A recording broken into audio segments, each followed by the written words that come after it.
আপনি এখানে 50-60 বছর ধরে আছেন, আপনার নাম যদি 2002 তালিকাতে না থাকে, এর জন্য সরকার দোষী, নির্বাচন কমিশনার দোষী। তুমি নামকে বাদ দিয়ে দিয়েছো ভেতরে ভেতরে। কেন 2002 আমার নাম ছিল কি ছিল না, ওই কাগজ তো আমার কাছে নেই, এখন আছে, তোমাদের কাছে আছে। আমি যদি 60 বছর এখানে থাকি, আমার ঘর বলছে 60 বছর, এলাকা বলছে 60 বছর, তাহলে আমার নাম ওটা নেই কেন? তাহলে ছিল, তুমি ওখান থেকে কেটে বাদ দিয়ে দিয়েছো কেন? আমি মুসলমান হওয়ার দরুন। এই যদি জাত ভিত্তিক কোন রকম অন্যায় অত্যাচার হয়, তাহলে মনে রাখবেন সংবিধান রয়েছে, আইন রয়েছে, কোর্ট রয়েছে, লড়াই করার জন্য আপনাদের ভাইও আছে। আর আলহামদুলিল্লাহ ছোট হলো এই সব চিন্তাই তো নওশাদকে আমি দান করিয়েছি, এমনি নয়, এই সব চিন্তায় যে আমি হুজুর মানুষ সব জায়গায় পারবো না। এ কথা বুঝছেন না, বোঝেন না? আইনের লড়াই করতে গেলে আইনের লোক দরকার, ঠিক না? ঠিক ভাই, এই জন্য তোকে বলেছি তুই ওইদিকে যা, আমি এইদিকে আছি। কথা বুঝে আসছে? অতএব নিশ্চিন্তায় থাকেন, এর লড়াই হবে, এর দিয়ে কোনো ঘাবড়াবার কিছু নেই।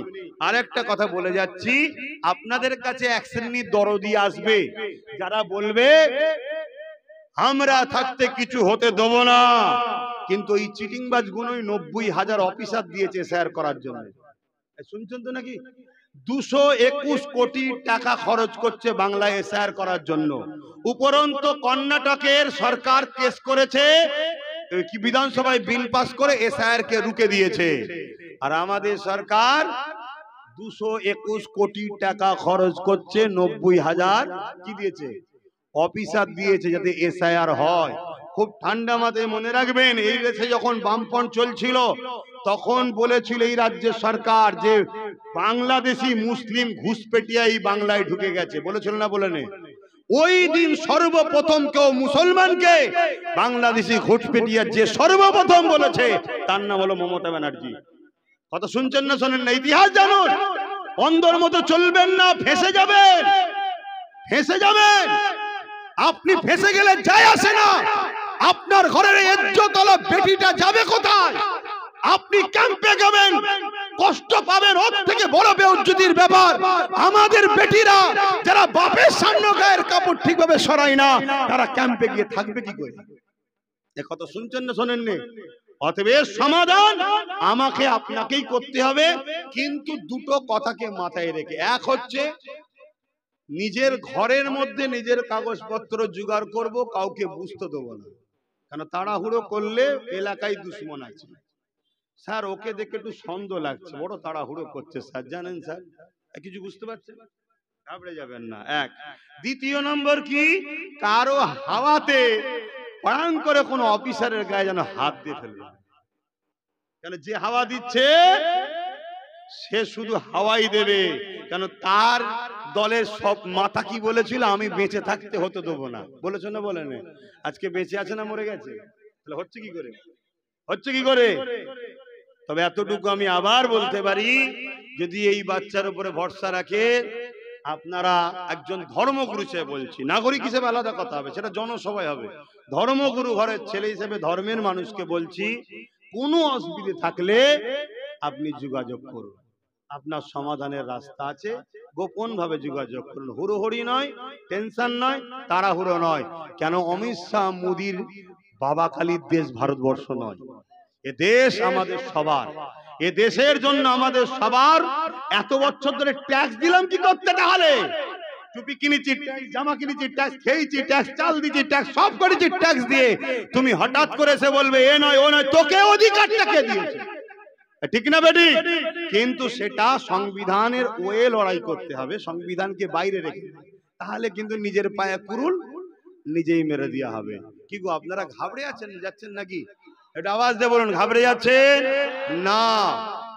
আরে অনেক আগে ফেরাউন এসআইআর করেছিল মুসা নবীকে বাদ দিবার জন্য, সব জানেন? তখন নামটাই তো আলাদা ছিল, কিন্তু এই পদ্ধতি ফেরাউন মিটে গেছে, মুসা নবী মেটেনি। আলহামদুলিল্লাহ, এই দেশেও গরিবে নওয়াজকে রুকার চেষ্টা হয়েছিল, গরিবে নওয়াজ রয়ে গেছে, যারা মিটাতে চেয়েছে তারা মিটে গেছে। অতএব ঘাবড়াবার কিচ্ছু নেই, মুসলিম সমাজকে বলে যাচ্ছে। তবে হ্যাঁ, আমার যেসব ভাইয়েরা খুব লাভালাভি করছিলেন বিজেপিকে নিয়ে, আমি তাদেরকে বলবো ভাই এখনো সময় আছে, একটু শুধরে যান, আসুন আমরা ভাই ভাই মিলে যাই, না হয় কিন্তু বিরাট বড় বিপদ আসছে কিন্তু। কথা বুঝতে পারছেন তো নাকি? এতটুকু শুধু তিনাদের উদ্দেশ্যে বলবো, কেন আমরা মানুষের সাথে আছি, মানুষের সাথে আছি। তো যাক, কথা শেষ, এখন সালাম দেবো ইয়া নবী।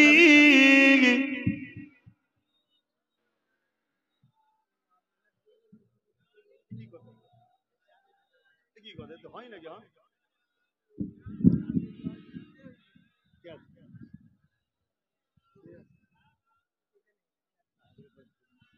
আচ্ছা, বাদ মাগরিব জলসা আছে, আল্লাহ করে চলে যাবেন না, আমি একটুখানি সালাম পড়ে ছোট করে দোয়া করে দিই, আর বাদ মাগরিব জলসা আছে।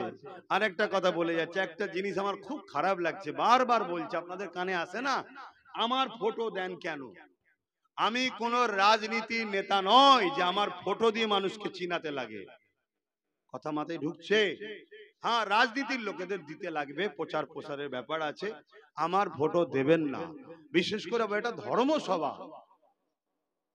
আপনাকেও বলছি, কমিটিকে, যতজন এই মিডিয়ার মাধ্যমে শুনছেন সবাইকে অনুরোধ করছি, ফটো দেবেন না, ধর্মকে ধর্মের জায়গায় রাখুন। কথা বুঝে আসছে? এবার আপনাদের কারো মাথায় এখন যেতে পারে, ধর্মকে ধর্মের জায়গায় রাখবো, তাহলে আপনি এসআইআর আলোচনা করছেন কেন?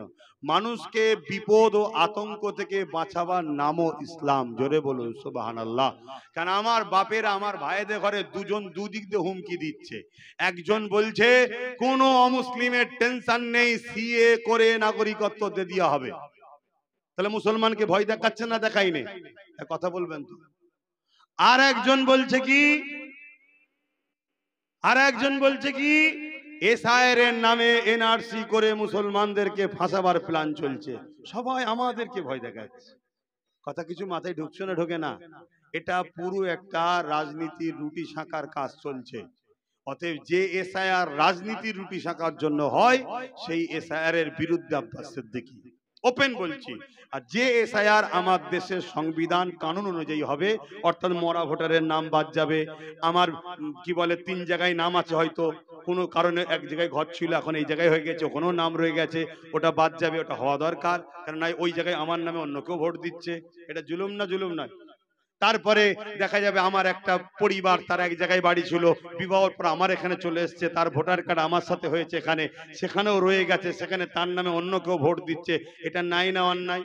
এটা তো দেশের ক্ষতি হচ্ছে। আর দেশকে ভালোবাসার নাম তো ইসলাম। কিন্তু এসআইআর এর নামে যদি কোনো জাত, কোনো ধর্ম, কোনো ব্যক্তিকে টার্গেট করা হয়, তাহলে এই এসআইআর কে পছন্দ করি না। এটা আব্বাস সিদ্দিকীর ব্যক্তিগত মত, একজন ভারতের নাগরিক হিসাবে এটা আমার মত। এটা কোনো দরবার বা কোনো দলের মত নয়। কথা বুঝে আসছে তো নাকি? এটা আমার ব্যক্তিগত। যারা আমাকে ভালোবাসেন, যদি আমার মতের সঙ্গে একমত হতে পারেন, আমি দুটো কথা বলে যাব। এক হচ্ছে, আপনি আপনার কাগজকে, তথ্যকে জোগাড় করুন। আপনার বাপ মার যদি নাম না থাকে, দাদা দাদির যদি নাম থাকে, নানা নানির নাম থাকে 2002-এ, সেটাকে জেরক্স করে রাখেন। আপনার দলিল যদি থাকে 2002-এর আগে এই এলাকার কাগজ, সেটাকে রাখুন। কথা বুঝে আসছে না? নয় তখন নাম ওঠে না কেন সেটা তোমরা জানো।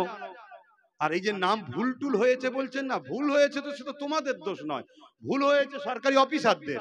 তারা যদি মূর্খ লোককে দেয় চাকরি, আমি কি করব? সে বানান যদি ভুল লেখে, আমার কি দোষ? কথা বুঝে আসছে না? নয় রিসেন্ট ভোটার কার্ড আসছে, আধার কার্ড আসছে, এমন এমন টাইটেল দিচ্ছে, সে ভাষার বলা যাবে না। কথা বুঝে আসছে? নাম আসছে উল্টো পাল্টা, সেটা আমাদের দোষ নাকি? সেটা অফিসারের দোষ। সেটা নিরীহ লোক কেন ভোগ করবে? তবে আমার মনে হয় কি জানেন, হিটলার একটা কথা বলেছিল, একটু বলি নাকি? হিটলার একটা কথা বলেছিল, মানুষকে এত জ্বালাও, মানুষকে এত পেরেশানে রাখো, যেন মানুষ মনে করে আমি বেঁচে আছি, এটাই আমার জন্য যথেষ্ট।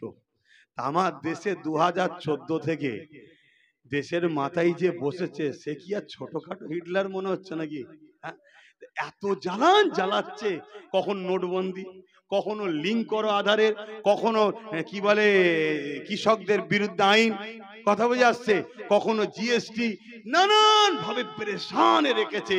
শুধু একটাই কারণ, যাতে করে লোক না প্রশ্ন তোলে 2 কোটি চাকরি কই, রেল বিক্রি হলো কেন, কারেন্টের দাম বাড়ছে কেন। অতএব ওরা যে অনুপযুক্ত, সেইটাকে ঢাকার জন্য মনে হয় এইসব করে মানুষের মাইন্ডকে ডাইভার্ট করছে। কিন্তু রাজ্য সরকারের কেউ বিশ্বাস করা যাবে না। কেন যাবে না? উনি বলছে একটা বাদ গেলে ছেড়ে দেবো না। কথা সত্য, একটা বাদ গেলে ছেড়ে দেওয়া উচিত নয়, কিন্তু তোমার উপরে বিশ্বাস করি কি করে? তুমি তো 90,000 অফিসার দিচ্ছ যে এসআর হয়, তুমি তো 221 কোটি টাকা লাগিয়েছে যে এসআর হয়, অফিসারদের পিছনে খরচ করছে রাজ্য সরকার, জানেন তো নাকি? কথা বলছে না, জানেন তো নাকি? না জানেন জেনে নেন। আর আব্বাস সিদ্দিকী যদি ভুল বলে রেকর্ড হচ্ছে, কেস করতে বলেন না। সরকারের মাথায় বসে আছে, কেস করবে তো অসুবিধা কি আছে? কেস করতে বলে পারবে না, ক্ষমতা নেই।